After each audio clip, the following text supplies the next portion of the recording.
हम लोग ये देख रहे हैं, अब तक तो ये मान के चलते थे नाजी फासीवाद और हिटलर, उन्होंने पूरी लोकतंत्र को खत्म कर दिया था और इसके साथ ही 60 लाख यहूदियों को मारा। जब ये पावर में आया हिटलर, एडोल्फ हिटलर, तो इसने धीरे धीरे पहले तो अपने को मजबूत किया और जब देखा कि वो उसकी पार्टी जो है उसको बहुमत मिल गया, एब्सोल्यूट मेजॉरिटी आ गई, तो धीरे धीरे उसने फिर क्या ये लोगों के दिमाग में बैठाया कि भाई ये जो असली जो हमारी आर्थिक बर्बादी का कारण है, इस सब की वजह जो कोई है वो यहूदी है। नतीजा ये हुआ कि उनका जिसे बोलते हैं नरसंहार।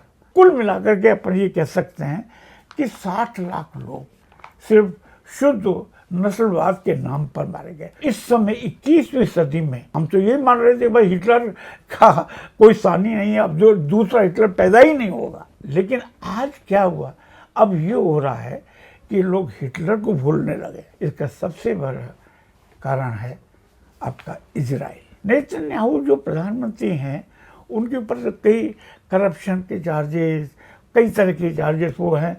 अगर मान लीजिए जंग नहीं होती तो वो जेल जाते। क्या है कि नेतन्याहू का एक प्लान है, ग्रेटर इजराइल। अब वो धीरे धीरे चाहते हैं कि इजराइल को बढ़ाया जाए। आज गाजा पे उन्होंने कब्जा किया, इसके बाद लेबनान पे आ जाएंगे और बढ़ाते चले जाएंगे। ये उनकी एक बहुत बड़ा बना दिया है। तो मेरा यहाँ ये कहना है कि इस नेतन्याहू ने हिटलर को बुला दिया, लेकिन इसने क्या किया, नेतन्याहू हिटलर को मात दे दी। इसने ओपनली 1.5 साल तक इतने लोगों की खुली हत्याएं की, आप सोच सकते हैं। और इसके बाद दुनिया उसको खामोश बैठी रही। इसलिए मैं ये कह रहा हूँ कि उसने, हिटलर ने तो चुपचाप किया था, हालांकि उसको प्रति कोई दया दिखाने की कोई जरूरत नहीं है, लेकिन ये तो उससे, और ये है हाईटेक, ये भी याद रखिए, आज हाईटेक से किया। मैं उसने जो भी किया चुपचाप गुप्त रूप से किया, लेकिन ये खुले आम कि हम टैंक अपना भेज रहे हैं, हम अपने हथियार भेज रहे हैं। और उसने फिर इतना ही नहीं, अब देखिए जो हिटलर ने किया, इन्होंने किया वो हॉस्पिटल, गाजा पट्टी में जो हॉस्पिटल थे सब हॉस्पिटल गिरा दिए। कि जो जायोनिज्म जो चल रहा है, जैसे बोलते हैं जायोनिज्म नेशनलिस्ट मूवमेंट, ये बिल्कुल कट्टर यहूदियों का राष्ट्रवादी आंदोलन है। अगर हो सकता कुछ लोगों को तकलीफ हो, लेकिन जैसे कि आज हम लोग हिंदुत्व को कहते हैं, ठीक है, ये जियोनिस्ट वही है, यानी सारे यहूदी से सहमत नहीं है, जैसे कि हिंदुत्व से सहमत नहीं है। जैसे मैं हिंदू हूँ, लेकिन मैं जरूर नहीं है कि मैं हिंदुत्व की क्योंकि ये बेसिकली पॉलिटिकल स्लोगन है। इसी तरह जायोनिस्ट जो है, जायोनिज्म है, वो एक पॉलिटिकल स्लोगन है। तो कहने का मतलब ये है कि आज अगर वाकई ये नए ढंग का अगर आपको महाविनाश को रोकना है तो आपको फिजिकली हस्तक्षेप करना पड़ेगा। तो ये एक नए ढंग का हिटलरवाद है। हिटलर तो क्रिश्चियन थे, हाँ, मारा उन्होंने यहूदियों को। नेतन्याहू यहूदी हैं, मार मुसलमान रहे हैं और क्रिश्चियन के सपोर्ट में हैं। तो मुझे हैरत इस बात पर होती है कि नेतन्याहू को, कि उनके पूर्वजों को जिस तरह से मारा गया, क्या वो भूल गया? कैसे नेतन्याहू भूल सकते हैं कि हम लोगों के साथ ईसाइयों ने क्या किया था उस समय? या इसके पीछे भी कोई बहुत बड़ी डीप रूटेड कॉन्स्पिरेसी है। नमस्कार दोस्तों, मेरा नाम हैदर अब्बास नकवी है और आप लोग मुझको इस वक्त दा स्वतंत्र पर देख रहे हैं। यहाँ कल की बात है, टीवी चैनल में एक डिबेट शुरू हो गई है। एक मीडिया चैनल में एक मेजर एक बात कहते हैं। उनका कहना है कि इजराइल हमारा भाई है और हम चाहते हैं कि वो लेबनान में 100 से ज़्यादा बम डाले और गाज़ा में बम डाले। भाई है या नहीं है, इसका पता तो बाद में चलेगा और इसका हम लोग बाद में आपको बताएंगे। लेकिन आज जो हम आपको बताने जा रहे हैं, बात इजराइल की हुई है तो बात नेतन्याहू की ज़रूर होगी। तो नेतन्याहू आज के दौर में हिटलर है। हाँ, इसको फिर दोबारा सुनिए। नेतन्याहू आज के दौर में हिटलर है। ये हम क्यों कह रहे हैं, इसको हम इतिहास के पन्नों से बताएंगे। और इसको बताने के लिए आप देख सकते हैं हमारे साथ वरिष्ठ पत्रकार रामशरण जोशी जी हैं। आप उनकी किताबों का संग्रह देख सकते हैं। पूरा जीवन किताबें लिखने, किताबें पढ़ने में गुजरा है। तो जो वो बात बताएंगे वो हकीकत होगी, इतिहास से जुड़ी हुई होगी। कोई ऐसे नहीं होंगे, फैक्ट्स एंड फिगर के साथ होंगे। तो बातों का सिलसिला शुरू करते हैं। सर, बहुत बहुत शुक्रिया द स्वतंत्र के लिए वक्त निकालने के लिए। इस बात में कितनी सच्चाई है कि नेतन्याहू आज के दौर के हिटलर हैं? जी जी, नमस्ते। पहले तो आपके दर्शकों से, ये आपका जो सवाल है बहुत ही वाजिब सवाल है और बहुत ज़रूरी है। हम लोग ये देख रहे हैं, अब तक तो ये मान के चलते थे कि भाई नाज़ी फासीवाद और हिटलर जो जर्मनी में हुए 1935 से और 1945 के बीच, उन्होंने पूरी लोकतंत्र को ख़त्म कर दिया था। और इसके साथ ही उन्होंने करीब करीब, जो मैंने फिगर है मेरे पास, 60 लाख यहूदियों को मारा, यानी 6 मिलियन, जिसको कि इंग्लिश में बोलते हैं होलोकास्ट या महाविनाश। और आज तक ही चला। और उनका ये मानना था कि भाई दुनिया में जो शुद्ध रेस है, रेस की जो प्योरिटी, और वो रेस है आर्यन। मैं आर्यन, और ये यहूदी जो लोग हैं ये तो दूसरे हैं। और ये वो इनको बहुत ही नीची नज़र से देखता था। और भाई इनको जिंदा रहने की कोई जरूरत है नहीं। तो वो यूरोप की विभिन्न, यानी जर्मनी सहित, जर्मनी, ऑस्ट्रिया, पोलैंड, रशिया, कई जगह वो बिखरे हुए थे। तो जब ये पावर में आया हिटलर, एडोल्फ हिटलर, तो इसने धीरे धीरे पहले तो अपने को मजबूत किया, यानी धीरे धीरे उसने समाजवाद का नारा लगाया, नेशनलिज्म और सोशलिज्म का। और जब देखा कि वो उसकी पार्टी जो है उसको बहुमत मिल गया, एब्सोल्यूट मेजॉरिटी आ गई, तो धीरे धीरे उसने फिर क्या ये लोगों के दिमाग में बैठाया, यानी ईसाइयों के दिमाग में, कि भाई ये जो असली जो हमारी आर्थिक बर्बादी का कारण है, बेकारी का कारण, बेकारी, आपके मजदूरी नहीं मिलना, आपके ये कह सकते हैं कि उद्योग धंधे बंद होना, इस सब की वजह जो कोई है वो यहूदी है।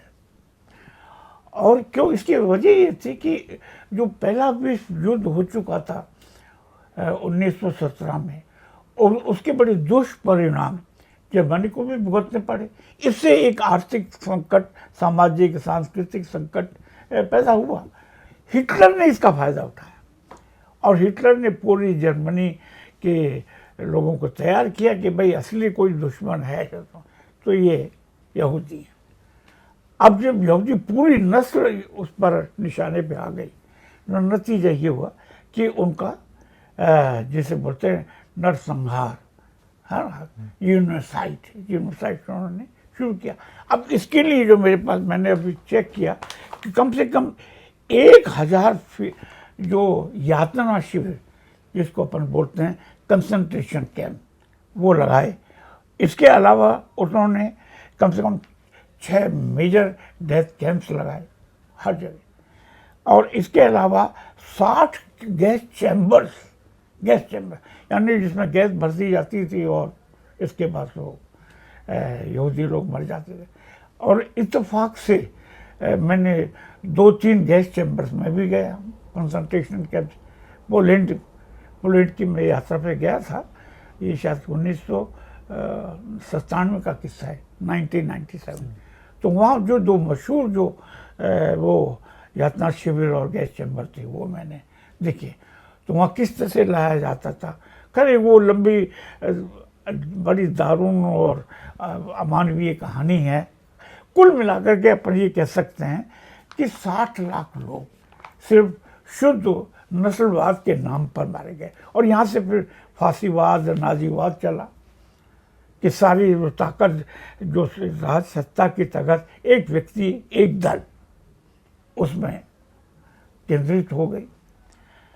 अब मैं ये जो अपन जो बात कर रहे हैं कि सब इस समय 21वीं सदी में, यानी आप समझ लीजिए करीब 75 साल या 80 साल के बाद अब हिटलर, हम तो ये मान रहे थे भाई हिटलर का कोई सानी नहीं है, अब जो दूसरा हिटलर पैदा ही नहीं होगा। हम लोग तो ये मान के चल रहे थे कि भाई अब हिटलर हो गया, उसका फांसीवाद, नाजीवाद होगा। लेकिन आज क्या हुआ, अब ये हो रहा है कि लोग हिटलर को भूलने लगे। ये विडंबना देखिए इतिहास की और समय की विडंबना, आयरनी जैसे बोलते हैं। वो क्यों ऐसा? इसका सबसे बड़ा कारण है आपका इजराइल, और इजराइल के जो प्रधानमंत्री नेतन्याहू जो प्रधानमंत्री हैं, उनके ऊपर कई करप्शन के चार्जेस, कई तरह के चार्जेस वो हैं। अगर मान लीजिए जंग नहीं होती तो वो जेल जाते, हालत। लेकिन हम लोग इसको ये देखें कि जो उन्होंने ये जंग जो ईरान के साथ वो तभी की है, लेकिन उससे पहले जो उन्होंने कहर ढाया कहाँ, गजा में पूरा में, और यानी आपको उसको कह सकते हैं फिलिस्तीन को कैसे धीरे धीरे सफाया करें। क्या है कि नेतन्याहू का एक प्लान है, ग्रेटर इजराइल। अभी तो इजराइल की छोटी जगह, अब वो धीरे धीरे चाहते हैं कि इजराइल को बढ़ाया जाए। आज गाजा पे उन्होंने कब्जा किया, इसके बाद लेबनान पे आ जाएंगे और बढ़ाते चले जाएंगे। ये उनकी कि एक बहुत बड़ा बना दिया है। अब तो मालूम ही है कि 1948 में अंग्रेज़ों ने मतलब दूसरे विश्व युद्ध के बाद ये किया था उस समय। लेकिन इस समय ये तय हुआ था कि आप 2 स्टेट बनेंगे, इजराइल और फिलिस्तीन को भी एक इस राज्य का दर्जा मिलेगा, यानी एक स्टेट का, यानी एक देश का। वो तो हुआ नहीं और खाली इसको मिल गया।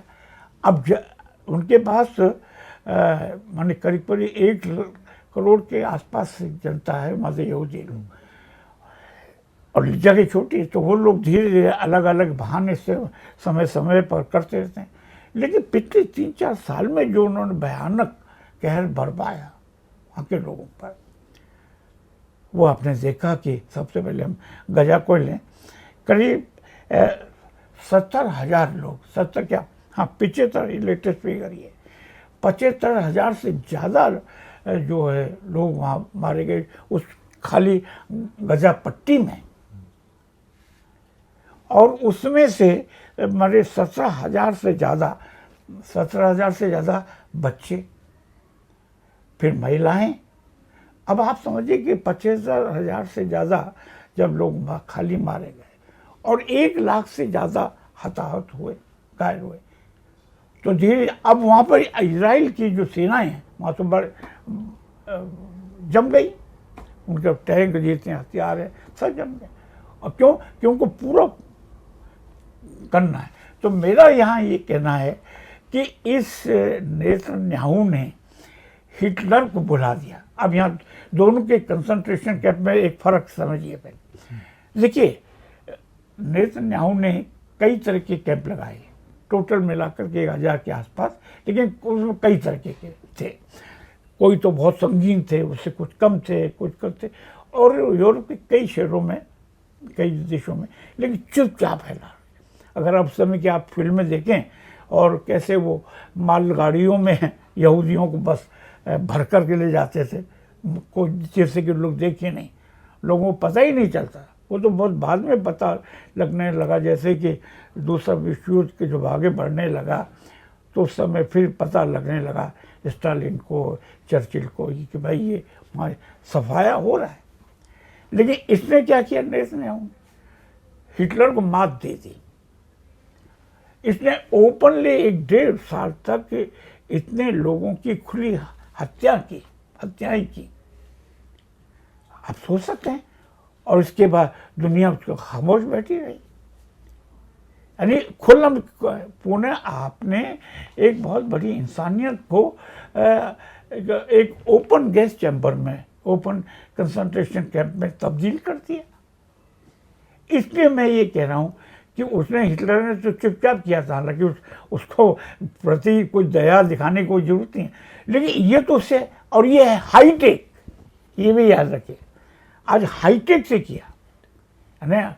टेक्नोलॉजी ने तो कमाल किया ना। आपके पास ड्रोन भी है, तो हिटलर के उसको टैंक थोड़े लेके गया था हिटलर तो ये है उसके जो, जैसे अपना अगर इसको कंपेयर करें भाई, जैसे हमारे हिंदुत्ववादी कई लोग हैं, थोड़ा सा तकलीफ होगी, लेकिन वहाँ कई जो बजरंग दल हैं, कई तरह के ऐसे उनकी भी थी, तो वो जाते थे और जो यहूदियों का जो घर है वो निकाल के लाते थे।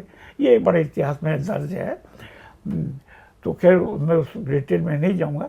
मैं जो उसने जो भी किया चुपचाप गुप्त रूप से किया, लेकिन ये खुले आम कि हम टैंक अपना भेज रहे हैं, हम अपने हथियार भेज रहे हैं।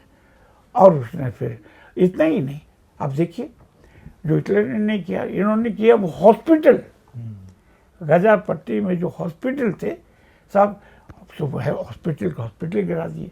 सिर्फ किस नाम पर, किस लिए कि साहब वहाँ ये टेररिस्ट हमास के लोग, हमास को तो एक मिलिटेंट ऑर्गेनाइजेशन है ना, और उसको वो इजराइल की नज़र में या नेतन्याहू की नज़र में वो टेररिस्ट आतंकवादी हैं, तो सब वहाँ छिपे हुए हैं, एक भी तो पकड़ नहीं पाए। और उन्होंने कई अस्पताल से, ऑफिसेज थे, सबको सब नेस्तो नाबूद कर दिया, जो हिटलर नहीं कर सका था। कई ये ठीक है, उसमें लोग ज़्यादा मरे, 60 लाख लोग। तो कहने का मतलब ये है, और ये किस लिए, इसके पीछे जो वो देखिए साइकोलॉजिकल बात, फिर भी इसको समझना होगा। एक ज़माने में एक किताब आई थी 20-25 साल पहले, 1995, द क्लैश ऑफ सिविलाइजेशन। ये है आपकी सैमुअल पी हंटिंगटन की। अब इसमें इसने उस ज़माने में एक थ्योरी ईजाद की थी। वो ये थी कि भाई अल्टीमेट जो लड़ाई होगी वो क्रिश्चियनिटी वर्सेस इस्लाम, और ये 8वीं-9वीं सदी का वो था, जैसे उस ज़माने में जिहाद और क्रूसेड वो चला करते थे। अब इसको नई ढंग से, तो कि भाई असली लड़ाई ये है कि जो मुस्लिम्स हैं उनकी, कि भाई इनको धीरे धीरे सफाया किया जाए, यानी क्लैश ऑफ सिविलाइजेशन, यानी सभ्यताओं का संघर्ष। अब जो मुझे लगता है कि इसके पीछे कि कहीं ऐसा, तो ये संभावना, इस पर विचार किया जाना चाहिए। ये एक सवाल उठा रहा हूँ, और जो पंडित लोग हैं, स्कॉलर लोग हैं, वो इस पर विचार करें कि कहीं ऐसा तो नहीं है कि जो क्रिश्चियनिटी जो है वो जूस का इस्तेमाल कर रही हो, कि भाई इसे ये जो इस्लाम जो मुस्लिम्स का सफाया करने के लिए ये एक हो, क्योंकि इसके हिसाब से आप चले, बड़ी कंट्रोवर्शियल बुक रही है इस पर, तो कि इसके हिसाब से तो ये कि कई नेतन्याहू, हालांकि कहा तो ये जाता है कि नेतन्याहू के हाथों में ट्रम्प की नकेल है, वो कठपुतली की तरह नजर आ रहे हैं, और उसकी वजह वो बड़ी कंट्रोवर्शियल फाइल है ना, एपिस्टिन फाइल, जिसमें इनके कारनामे छिपे हैं, सेक्स के, उनकी पत्नी के, जो भी कुछ हैं। तो लेकिन मैं ये मुझे ऐसा लगता है कि ये कहीं ये तो नहीं छिपा कि क्या बड़ा इसके फार्मूले को या इसकी थ्योरी को इम्प्लीमेंट करने की, क्यों कि इसकी वजह ही है कि वो नेतन्याहू खाली गाजा पट्टी तक ही अपने को सीमित नहीं रख रहा है, वो लेबनान में आप चले जाइए। अब देखिए लेबनान में, अगर लेबनान में लड़ाई नहीं होती तो ये जंग को लेकर के एक समझौता हो गया होता, लेकिन आज भी ईरान कहता है कि भाई अब लेबनान, हम आपसे बातचीत तब करेंगे जब लेबनान में, तो लेबनान में पिछले करीब एक महीने के अंदर अंदर हजारों लोग मर गए, स्कूल में बच्चे लोग मरे। तो अब धीरे धीरे कहीं ऐसा तो नहीं है कि अगर आपको मान लीजिए आपने थोड़ी देर के लिए मान लें इजराइल को आप ये मान के चल रहे ग्रेटर इजराइल प्रोजेक्ट मान लिए, तो फिर आप कितना लेंगे? आपको फिर आप लेबनान पे भी हमला कर रहे हैं, उधर आप ईरान पे भी हमला कर रहे हैं। क्या वहाँ तक इजराइल को बढ़ाना चाहते हैं? क्योंकि यहाँ एक बात हमको ट्रंप की जो बातचीत थी, ट्रंप ने कुछ दिन पहले कहा था, यानी अमेरिका के राष्ट्रपति डोनाल्ड ट्रंप ने कहा था कि हम ईरान में तो क्या है जानवर बसते हैं और इसको हम पाषाण युग में भेज देंगे, यानी उसकी जो 5000 साल पुरानी जो सभ्यता है उसको ख़त्म कर देंगे। आपका अमेरिका की क्या सभ्यता है? 200-250 साल की, उससे ज़्यादा तो नहीं है, और आप उसको मिटाने चलें स्टोन एज में भेजने की। फिर उसका मैं उसमें एक और था उसके, मैंने तो हम लोगों ने मजे के लिए ऐसा किया। खैर, तो वापस मैं अपने उस मुद्दे पे आता हूँ कि नेतन्याहू ने हिटलर को बहुत पीछे छोड़ दिया है, और ये जो फांसी, ये नई ढंग का फांसीवाद है, नई ढंग का नाजीवाद है कि जो आप अब चाहते हैं कि आपकी जो दौलत है, तेल की दौलत है, आपके पास जो रेयर अर्थ मिनरल वेल्थ है, वो भी हमारा है। यही तो नाजीवाद है, यही फांसीवाद। तो नेतन्याहू जो है उसने हिटलर को पीछे छोड़ रखा है, भुलाने की कोशिश कर, लोग भूलने लगे। अब नेतन्याहू का ही मिसाल जो है वो देने लगेंगे, मुझे ऐसा लगता है, क्योंकि जिस बेरहमी से उन लोगों को मारा और मार रहा है, और आज तक उसने लेबनान में लड़ाई बंद नहीं की, हमले बंद नहीं किए। कि हमको हिजबुल्लाह को खत्म करना है, तो भैया पहले बातचीत करो ना। पहले तो ऐसा कि भाई अमेरिका में बातचीत होगी दोनों की बीच, आज तक बातचीत नहीं। तो मेरा ये कहना है, तो मैं यही बताना चाहता हूँ कि ये फांसीवाद का और नाजीवाद का नया ट्रेंड है, और इस ओर ध्यान दिया जाए। जी, मैं तो फिर एक तरह से ये समझा जाए कि युद्ध की सीज फायर की बातें चल रही हैं, लेकिन इजराइल कभी भी नहीं चाहेगा कि युद्ध रुके। जी, बिल्कुल सही है। आप जानते हैं कि लेटेस्ट डेवलपमेंट ये है कि पाकिस्तान का एक डेलीगेशन इस समय तेहरान में है, और जिसकी अगुवाई वो कर रहे हैं, कौन है? आसिफ मुनीर। हाँ, वो कर रहे हैं, और बातचीत चल रही है। मैंने अभी लेटेस्ट चेक किया। देखिए, आपको याद करें कि ईरान पर हमला करने से पहले एक बार ट्रंप और ईरान के नुमाइंदों की बीच बातचीत हुई थी, और तय हो गया था कि अच्छा ठीक है, इसका सेकेंड राउंड तय करेंगे। जेनेवा में बात हुई थी, और उसमें ओमान भी शर्त था, और ओमान ने कहा था कि नहीं ठीक है, लेकिन आपने 1-2 दिन के बाद फिर हमला कर दिया। क्यों? कि नेतन्याहू नहीं चाहते। नेतन्याहू के सामने यहाँ ईरान को इजराइल को आगे बढ़ाना है, यानी ज़मीन के आधार पर उसको ज़्यादा से ज़्यादा ज़मीन चाहिए। क्योंकि एक चीज़ चल रहा है कि जो जायोनिज़म जो चल रहा है, जिसे बोलते हैं जायोनिज़म नेशनलिस्ट मूवमेंट, ये बिल्कुल कट्टर यहूदियों का राष्ट्रवादी आंदोलन है। अगर हो सकता कुछ लोगों को तकलीफ हो, लेकिन जैसे कि आज हम लोग हिंदुत्व को कहते हैं, ठीक है, ये जियोनिस्ट वही है, यानी सारे यहूदी से सहमत नहीं है, जैसे कि हिंदुत्व से सहमत नहीं है।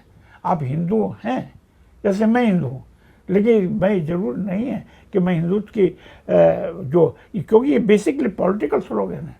इसी तरह जायोनिस्ट जो है, जायोनिज्म है, वो एक पॉलिटिकल स्लोगन है, जो जूडिज्म नहीं है।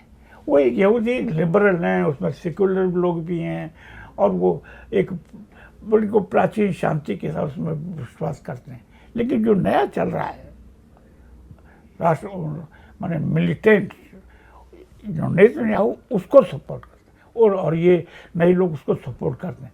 इसलिए क्या होगा कि आज उन्होंने लेबनान को किया, कल को सीरिया की तरफ आगे बढ़ेंगे। जो छोटे मोटे कमज़ोर हैं, वो जितने भी आसपास जितनी ज़्यादा से ज़्यादा ज़मीन हथियाई जा सके और मुस्लिम का सफाया किया जा सके ओपनली। अब तो कोई गुप्त कंसंट्रेशन कैंप बनाने की कोई ज़रूरत नहीं है। क्यों? क्या हमारे कौन रोक रहा है? इसराइल को किसी ने रोका तो है नहीं, ट्रंप ने आज तक नहीं रोका। कि ठीक है कि यूरोप के लोग अलग कर रहे हैं, उनके साथ, ट्रंप के साथ नहीं है, लेकिन सब फिजिकली आप नेतन्याहू को रोक रहे हैं क्या? असली बात ये है।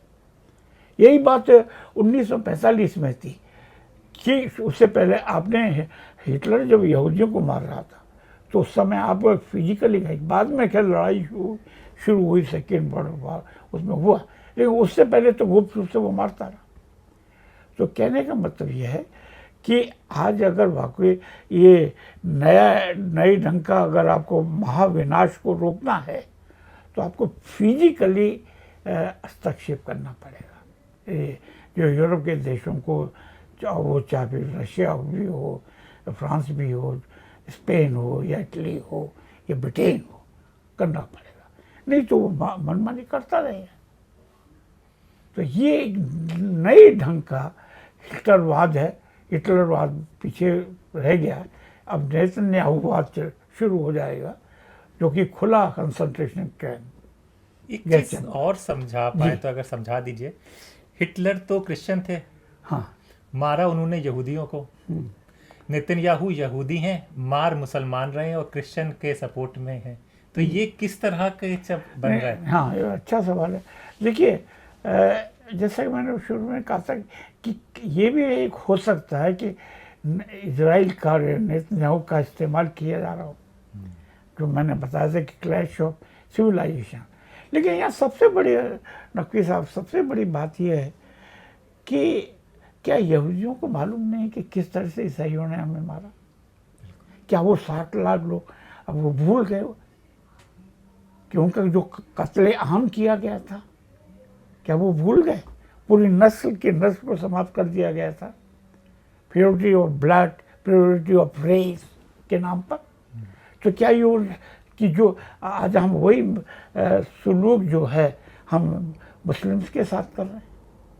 तो मुझे हैरत इस बात पर होती है कि नेतन्याहू को, कि उनके पूर्वजों को जिस तरह से मारा गया, क्या वो भूल गया? ये एक बात। इसका मतलब ये है, इसको बड़ी गंभीरता से इसके सभी पक्षों की जांच की जानी चाहिए कि इसके पीछे कहीं कोई बहुत बड़ी कॉन्स्पिरेसी तो नहीं है। जो देखिए, ये तो आप जानते ही हैं कि चीन इसमें, अमेरिका में जो टॉप के जो बिजनेसमैन हैं, कैपिटलिस्ट हैं, वो जूस हैं। कोई कई अखबारों के मालिक भी जूस हैं।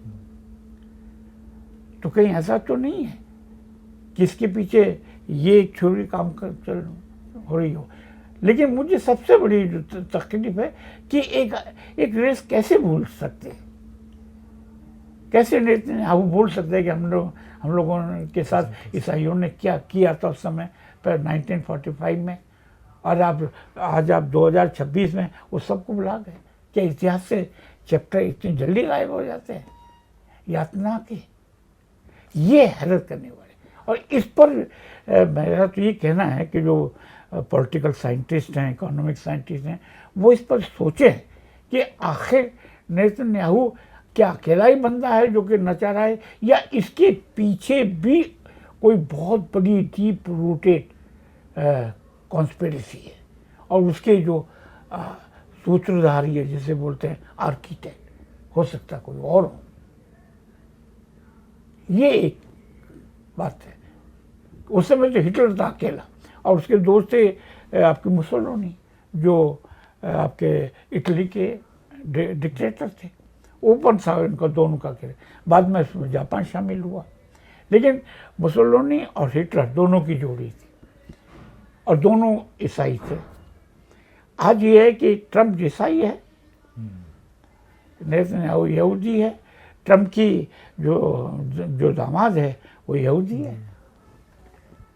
तो इसका मतलब कि कहीं कहीं अच्छा, और आपने देखा जहाँ भी बातचीत होती है, इस बातचीत में भी ये उनका दामाद शामिल था।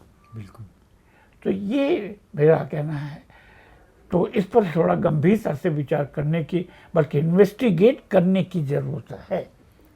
तो मतलब कि ये भी समझा जाए कि जो मिडिल ईस्ट की बाकी जो कंट्रीज़ हैं जी, उनको भी सतर्क रहना चाहिए कि आज इनका है नंबर तो कल उनका भी नंबर आ सकता है, ग्रेटर इजराइल के उसमें वो भी लपेटे में आ सकते हैं। बिल्कुल। मैं तो ये मान के चलता हूँ कि जो दरअसल इसका सिलसिला जो मैंने मुझे देखिए, यहाँ अच्छा हुआ आपने सवाल कर लिया।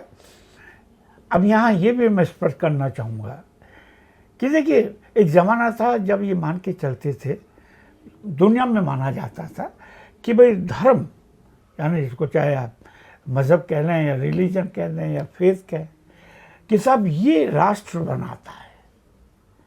It is religion is a decisive factor to form a nation. लेकिन अब ये खत्म हो गया, ये अवधारणा ही समाप्त हो गई। अगर ऐसा होता तो मैं आपसे पूछता कि क्या इराक और ईरान में 8 साल तक लड़ाई नहीं चली, जबकि दोनों शिया। आज ईरान पर मुसीबत आन पड़ी है, तो चारों तरफ, ठीक है वो सुन्नी देश थे, है तो मुस्लिम ना, मोहम्मद साहब को मानने वाले हैं, बिल्कुल। तो वो उन्होंने क्यों नहीं खड़े हुए कि नहीं इजराइल के खिलाफ खड़े हो जाए। अगर आज मान लीजिए मध्य पूर्व और पश्चिम एशिया की जितनी भी मुस्लिम कंट्रीज हैं, अगर इजराइल के खिलाफ खड़ी हो जाती हैं, मजा नहीं, इजराइल एक दिन टिके। क्यों कि उनकी जो अमेरिका की जो इकोनॉमी है, oil economy, dollar, petrol dollar जैसे बोलते हैं, वो तो सऊदी अरब से ही आता है ना। तो सऊदी अरब है, ओमान तो के साथ है, कतर है, आपके और भी कई देश हैं उधर आसपास, जॉर्डन है, इजिप्ट को लीजिए, इजिप्ट जो इतनी ग्रेट सिविलाइजेशन, जिसके एक ज़माने में नेता हुआ करते थे नासिर साहब, अब्दुल नासिर जी।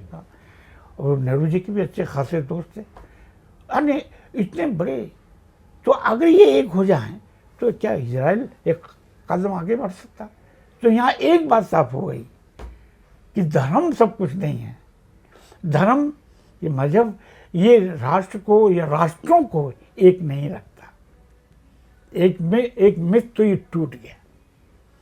असली क्या जैसे कि यूरोप के देश या नाटो के जो मेंबर्स हैं, कोई ट्रम्प को साथ नहीं दे रहा, जबकि दोनों ईसाई हैं, दोनों जो ब्लॉक हैं वो ईसाई तो है ना, क्रिश्चियन। इसका मतलब ये, इसके पीछे इकोनॉमिक पावर, इकोनॉमिक इंटरेस्ट, वो एक सबसे महत्वपूर्ण, कल्चरल इंटरेस्ट तो है, लेकिन इकोनॉमिक इंटरेस्ट, क्योंकि इसमें 2-3 चीज़ें सामने आई उठी। क्या? पेट्रोल, ऑयल, ठीक है, रेयर अर्थ मटेरियल, ये सामने आया। वो क्या, कौन सा वो जल डमरू मध्य, Hormuz, strait Hormuz, strait of Hormuz, वो सामने, क्योंकि उससे सबसे ज़्यादा व्यापार होता है। करीब 20% तेल दुनिया का उधर से जाता है। तो इसका मतलब है कि यहाँ तो धर्म, मजहब का कोई नॉन एंटिटी है। तो यहाँ ही, जैसे कि मैं मार्क्स कहता है कि असली जो ताकत, इकोनॉमिक पावर, आर्थिक जो हित है, आर्थिक जो शक्तियाँ हैं, मटेरियल पावर और शक्तियाँ हैं, उसको समझने की ज़रूरत है। वो किस तरह से अपना खेल खेलती हैं। तो इसी गेम में, तो जैसा कि शुरू में कहा, इसमें कोई शक नहीं, आज लेबनान की बारी है तो कल उनकी भी बारी आएगी। इसलिए अगर ये थोड़ा सा छोटे जो देश हैं सब इकट्ठे होकर के एक मोर्चाबंदी करें, तो मैं समझता हूँ कि इससे बड़ी बात, इतिहास बदल सकते हैं। हालांकि इतिहास तो बदल गया, इतना तो मान के आप चलिए।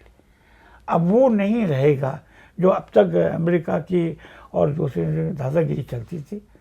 ईरान ने वो तो बदल के रख दिया। अगले 2-3 महीने में जो भी होगा, अब नई शक्तियाँ सामने आएंगी। तो मैं सब जी आप कुछ कहते हैं? हाँ, नहीं, आप बोलिए। तो आपके ये जब वीडियो रिलीज़ होगा तो लोग ज़रूर ये सवाल पूछेंगे, आप नेतन्याहू को हिटलर से कंपेयर कर रहे हैं, भारत की नज़दीकियां इसराइल से बढ़ रही हैं। कल एक नेशनल चैनल में डिबेट भी हुआ, मेजर गौरव आर्य थे, उन्होंने कहा इसराइल हमारा भाई है, लेबनान कोई बम मारे, गाज़ा कोई मारे। हमारे माननीय प्रधानमंत्री नरेंद्र मोदी फादरलैंड बोल चुके हैं, तो इस पर अब आप क्या कहेंगे? देखिए, पहली बात है, मैं तो मदरलैंड को ही जानता हूँ, भारत माता को। मेरी मातृभूमि हिंदुस्तान है, उसको आप भारत कहें या इंडिया कहें। पितृभूमि को तो मैं नहीं जानता। पहली बार मैंने माननीय श्री नरेंद्र दामोदर दास मोदी के मुँह से सुना कि एक फादरलैंड भी होता है, और वो इजराइल।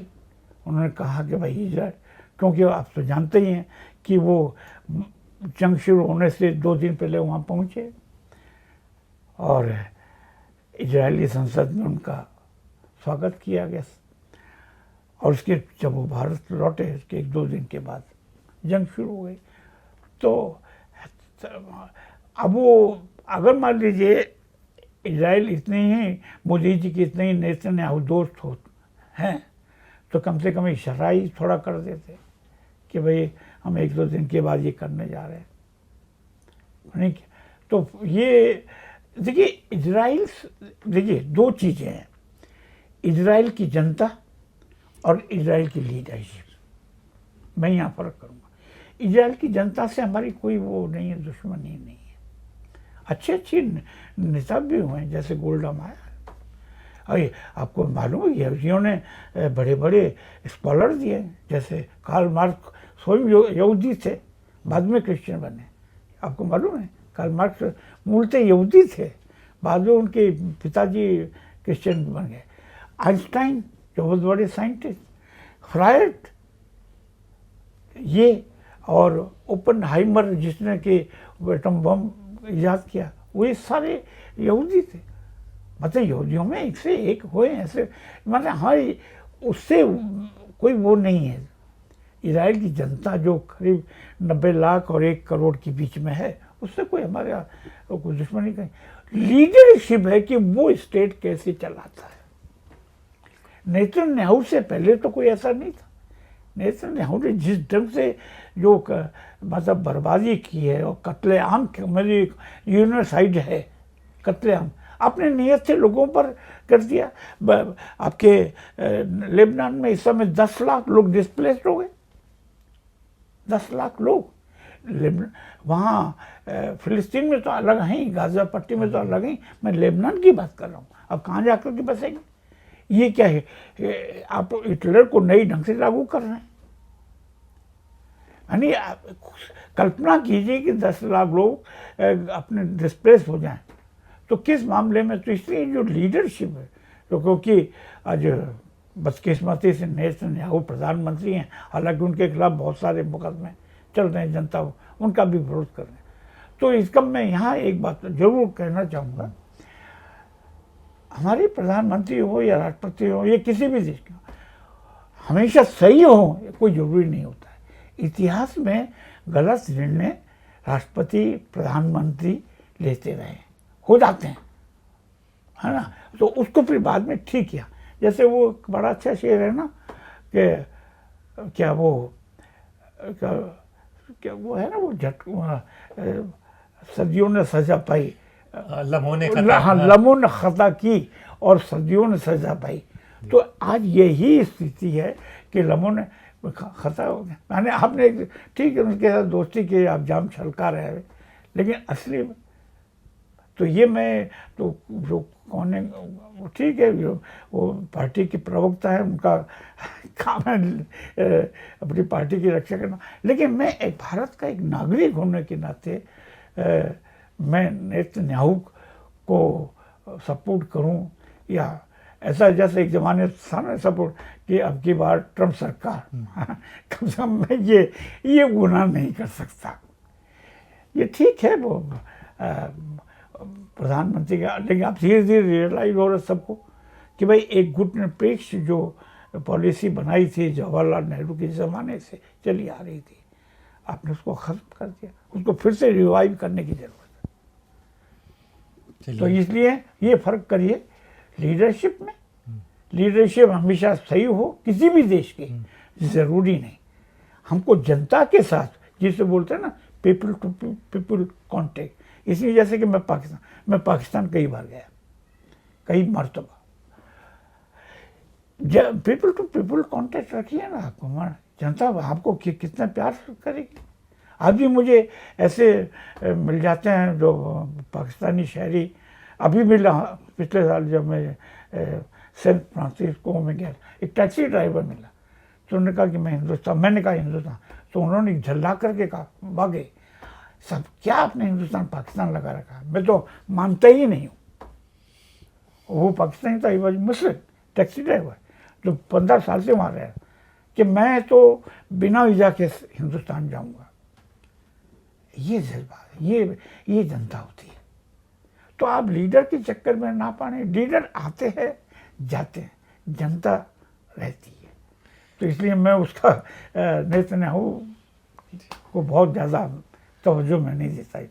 जी शुक्रिया, आपने स्वतंत्र के लिए वक्त निकाला। तो देखिए, अगर आप लोग क्या मानते हैं, नेतन्याहू आज के दौर के हिटलर हैं या नहीं, कमेंट बॉक्स में हमें बताएं। और आप अगर रामशरण जोशी जी से भी कोई सवाल करना चाहते हैं तो उनका ईमेल आईडी भी हम आपको दे देंगे, आप उनसे भी बात कर सकते हैं। तो अपने दोस्त हैदर अब्बास नकवी को इजाज़त दीजिए, फिर होगी मुलाकात ऐसी किसी चर्चा के साथ। तब तक के लिए नमस्कार।